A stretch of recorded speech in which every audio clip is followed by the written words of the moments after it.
Hello and welcome to the debate. I'm Marzieh Hashmi. Thanks so much for being with us. Well, will the United States and Britain be able to close the dangerous can of worms that they've opened in Syria? Support for insurgents fighting the Syrian government of Bashar al-Assad has now backfired on the West and is turning into quite a nightmare. Al-Qaeda-associated groups that are supported by some U.S. regional allies are fighting and gaining more territory from the Western-backed Free Syrian Army. Both Washington and London have decided to suspend their help to groups in northern Syria. This as reports say that up to 50,000 foreign fighters may be operating in Syria. Insurgent infighting raging on in Syria. Dozens of militants have been killed in the latest outbreak of fighting among insurgent groups opposed to the Syrian government. Clashes have been reported among different groups affiliated to Al-Qaeda, as well as among these groups and other militants across Syria. The Al-Qaeda-linked Islamic State of Iraq has arrested over a dozen members of the armed opposition group, the Free Syrian Army, or FSA, in the northern city of Aleppo. The FSA was also targeted in the northwestern city of Idlib, where its arms depots were seized by the Islamic Front. Several days ago, the FSA top commander, Salim Idris, was forced to flee to Turkey and then Qatar after Islamic Front's militants took over his headquarters and warehouses of military gear provided by the US. The incident prompted the US and the UK to cut off supplies of what they called non-lethal aid into northern Syria. Washington also says it's in touch with Idris and that the attack on his headquarters will not affect the US support for armed groups fighting the Damascus government. Insurgents in Syria are also backed by other countries like Qatar, Saudi Arabia and Turkey. Damascus says they fund and arm the militants. The insurgents have been receiving foreign support to achieve their stated goal of toppling President Bashar al-Assad. However, on the ground, they've been losing amid increasing infighting and growing military achievements by the Syrian army. Government troops have gained the upper hand over the past month, striving to liberate more cities. Insurgents have also carried out a series of bombings and kidnappings as they've lost ground, with civilians being the main victims of the operations. On Thursday, the militants kidnapped at least 120 civilian Kurds in Aleppo, taking them to an unknown location. Few weeks earlier, they kidnapped a dozen nuns from the Christian village of Merlula. The opposition has already expressed concern over the growing infighting among groups fighting the government. So far, the foreign backers of the insurgents have failed to find a way to resolve the inner crisis, which the opposition sees as an obstacle to achieving its goal, the toppling of Assad's government.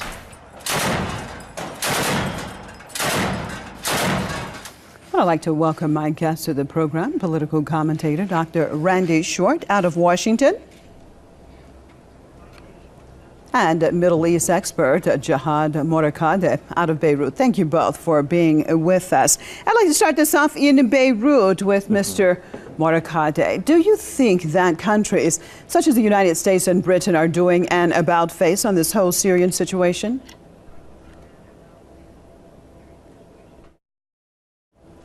Not at all. It is not an about-face, because it would have been an about-face if they were doing something to start with. But they have not been doing anything in support of the revolution, so to speak, or the rebels. So to say that they're doing an about-face is not really the case. If they have been seriously supporting the revolution, we would not be in here today. So no, that's not an about-face. It is just some background cooking for public opinion that the Al-Qaeda forces have taken over some some bases on which used to belong to the Free Syrian Army, and they're just trying to make a point. And they said they're just non-lethal.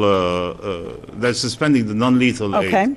So nothing special to read into all of this. All right, your perspective, Dr. Short. Mr. Morakadeh says that they were never supporting actually the opposition to President Bashar al-Assad to begin with, so there's no way there could be a about face. Your take, sir. Well, he didn't speak one word of truth. The United States, Great Britain, its proxies have done everything they can to destroy the legitimate government of Syria. I mean, bringing people from Libya, having missiles and all sorts of things brought in. In fact, part of what happened in Benghazi is the Americans working with others to send men and weapons from Libya to send in these mercenaries to murder people in Syria. Millions, if not hundreds of millions of dollars have been spent, and almost the last 3 years to destroy Syria. Didn't do anything. If he wants to talk about where the U.S. and Britain haven't done anything, let's look at Gaza and the West Bank. Let's look at what's happened to the Palestinians who are suffering from genocide. What has this got to do with it? That's we where are they talking haven't about, done anything. We are talking about Syria. But in Syria, no, it has everything to do with it. It has everything to do with it. We're talking about Syria, but we're talking about where somebody didn't do something and you didn't tell the truth. So I don't mind if you don't get angry. They are being funded. The Free Syrian Army, the Syrian National Coalition, is funded by the U.S. I think you have not been following the news, You're trying sir. to say they didn't? I think you are totally misinformed. I haven't read the news. I've been reading the news for 3 years. I'm very well informed. Turkey is working with the United States and Great Britain to bring down When did the American government decide to support the insurgents? No, have you? Okay, let's look at this. Mr. They've been doing it all along. Let me turn to Beirut. What do you mean, when have they done that? Come on, man. All right, Mr. Morikati, there are many who say the Islamic State of Iraq and the Levant organization have been wreaking havoc in Iraq and Syria, and now that they are gaining ground from the Free Syrian Army. If this is true, what exactly does this mean for, first of all, inside of Syria and also for the region as a whole? The fact that Daesh has been gaining ground does not mean much, because today they are gaining ground, tomorrow they will lose ground.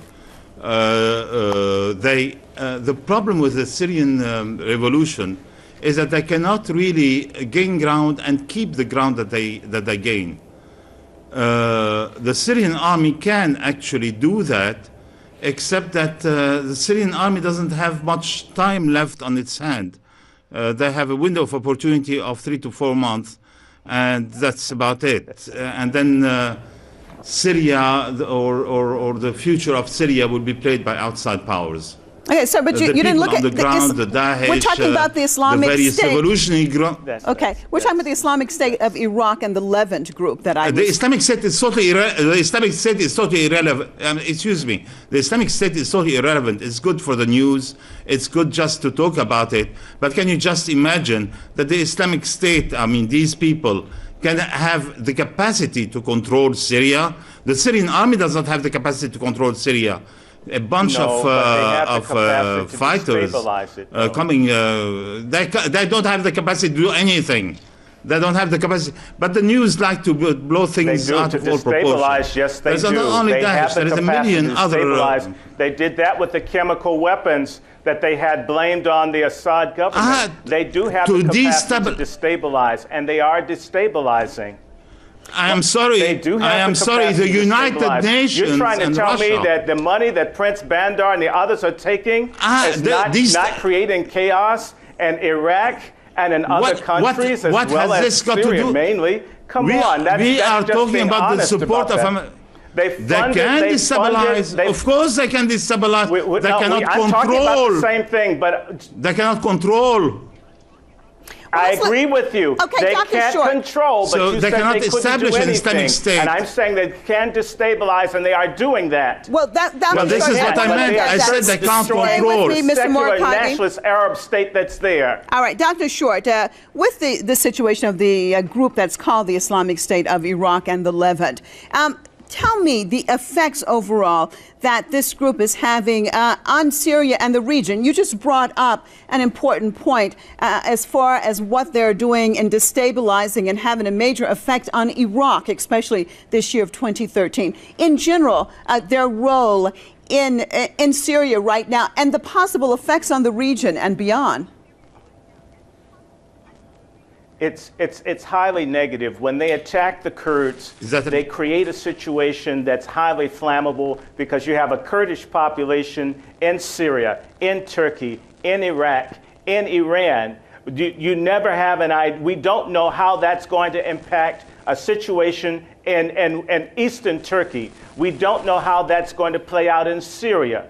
We also know when they attack and kidnap Christians, this is very threatening. We have no idea if their partners wish to do the same things in Lebanon. We have no idea when you set the motion of killing and violence and lawlessness, how that may impact the region. Nobody really knows. And therefore, it's not irrelevant. It is totally and you're in irrelevant. Lebanon. You should want stability after they had that long civil war there. I am a Christian in Lebanon. And I tell you, what you said is not only dishonest. Yeah, you're a Christian. I am a Christian in Lebanon. I'm telling you, I don't care. And Sabra? I tell you, I don't care. I don't care. I don't see them as a threat. I know that you don't care. I can tell that you don't care. I don't see them as a threat. You see them as a threat. I don't see them as a threat. You care enough to not tell the truth to the people who are watching this. Dr. Short, stay with me. Mr. Morikandi, you said just now to Dr. Short that you do not see the Islamic state of Iraq and the Levant as a threat. We have seen more and more of these Al-Qaeda affiliated groups. For example, we know that the nuns were kidnapped by Al-Qaeda affiliated groups, but yet you as a Christian, you say you do not see this as a threat? Where are they? Okay, let me explain to you. Yes, first of all, me as a Christian, living here in Lebanon, I don't see any threat from these people, not now, not ever. Okay, because there is no way they can reach me here in Lebanon. They can blow a couple of car bombs here and there just to make a point maybe, but they can't reach me. Second, the kidnapping of the nuns. You talked about the kidnapping of the nuns. When a bunch of revolutionaries who are ideologically motivated go ahead and kidnap a few nuns, there were the bishops, the Orthodox bishop of Aleppo and the Armenian bishop before, who were kidnapped and still have not been released. It was just a bunch of individuals. Is it a political decision to attack the Christian? But if you take a bunch of 10 people, and there is no attack against the Christian, you can attack a church because you have a bunch of people who are ideologically motivated and think that they are attacking the church, the Christ, the Christians, and so on. But can they do it on a regular basis all over the place? There's no way. In certain villages. I'm sitting here in Lebanon and I don't care at all. I feel totally comfortable and secure. These people cannot reach me. In a place like Syria where you have a civil war, yeah, they can do anything. Okay, Dr. Short, with the situation now, we're looking at more and more of a clash, do you think, between Washington and Saudi Arabia? It appears, at least, that Washington now and also London have actually said that they would not continue their aid into at least northern Syria because of extremist elements, as they call them, taking place.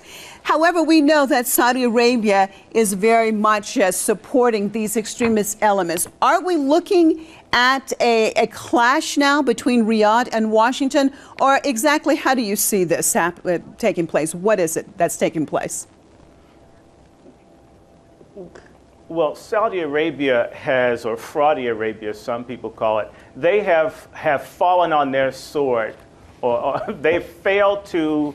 They were given a period of time to try to get rid of this government in Syria. They were given the support. I guess there's some major animus between Riyadh and Damascus, and they have failed.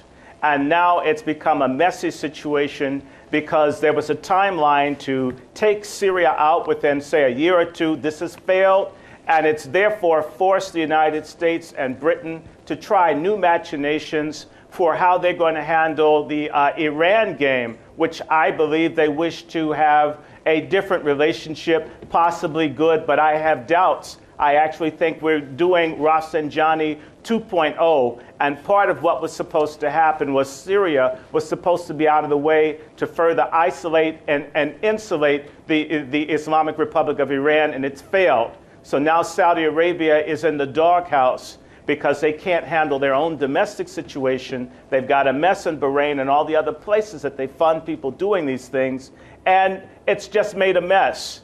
So you have Bandar's maniacal Wahhabism on steroids failing to achieve policy objectives, and as a result, Washington and London wanting to at least curry some sense of civility with the Muslim world. They want to distance themselves from the extreme elements of Saudi foreign policy.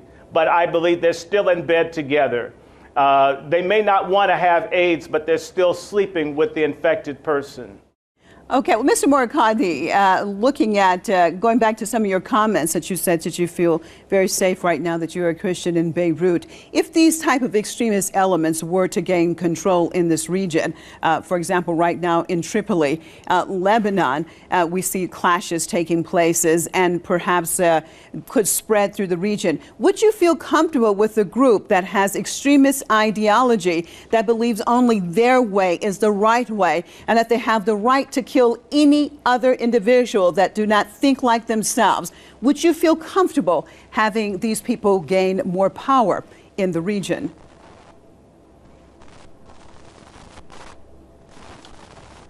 First of all, your premise is not correct, because for them to gain control of Lebanon, it's a very, very, very, very long way. Second, I am dealing in Lebanon already with some parties who think that their way is the only way. And these are parties who are already represented in parliament in Lebanon and in government, and they would not let you think any different. And they would threaten you if you think any different. So there exist people who think the way you did, but not the Islamic fanatics that you are talking about. So there is no way they can gain control either of Lebanon or they can gain control of Syria. They can, as a gentleman, Dr. Short said, they can be disturbing. They can put a car bomb here and there, like they did against the Iranian embassy in Beirut, but they cannot possibly take control of a country which is, there is a significant Shia population, and their enemy in Lebanon is not a Christian. Their enemy in Lebanon is a Shia, because they are fighting Hezbollah. So that is the fight. And in Tripoli, as you said, the fight is between the Alawites, who belong to the same category as Bashar al-Assad, and to the same religion, I mean, and the Sunni Muslims. And so this is between pro-Assad and anti-Assad. Okay. Nothing to do with the Christians. Dr. Short, Mr. Morakhadi, he's talking about basically, of course, talking in Lebanon, referring, I'm assuming, to Hezbollah. I want to look at this situation because basically he's saying that, like Al-Qaeda elements, pose no problem or no threat, basically, to just certain entities that they are actually targeting. But what we have seen in Syria is that all entities have been targeted, whether they have been Sunni, whether they have been Shia, whether they have been Alawites, or whether they have been secular. They have all been targeted by these extremist elements. Tell me about how do you see the situation as these Al-Qaeda elements, if they are gaining more control in the region. Who are they the biggest threat to? Is it just certain groups, or in general, could it be very destructive for the region? I'm going to say that it's very destructive and destabilizing for the region. For example, you only need one bombing. When Hariri was blown up, there are different parties that say how it happened. Some say the Israelis had something to do with it. Some say the Syrians had something to do with it. Lebanon hasn't been quite the same since Hariri. One person was blown up. Now, if someone suggests that lots and lots of bombs all over Lebanon won't have a major impact on that country as well, the region, it's not thinking in the large terms. Any instability is too much. The people need peace in order to have a normal life, to have trade. If you look at what's already happened, These people destabilizing Syria have made millions of refugees. That will be a problem. That will be a problem because the land is not producing Bashar food. al-Assad destabilized Syria. We have really Bashar no al-Assad. idea whether it's yeah, sure. Let me finish. I didn't interrupt you. In fact, Assad's father stabilized Lebanon, in case you've forgotten that. So let us be real. That the post-conflict, he invaded Lebanon and he kept Lebanon under his foot. The foot. last 3 years, I'm still speaking, and I'll continue. It's very simple. When people have destroyed the infrastructure and the ability to produce, this will create poverty even when we get to a post-conflict period, which will cause major problems. Lebanon is already feeling the pressure of the influx of almost 750,000 Syrians living there. So we have no idea how much. We haven't even begun to see the impact of the instability caused by these wannabe Muslim Takfiris. All right, thank you so much. We're out of time. I appreciate both of you for being with us. Political commentator out of Washington, Dr. Randy Schwartz, and Middle East expert, Mr. Jihad Morakadi out of Beirut. Appreciate both of you being with us. And as always, viewers, we thank you for being with us right here on another debate right here in Tehran. Thank you so much. I'm Marzieh Hashemi, signing out for myself and the crew. Goodbye.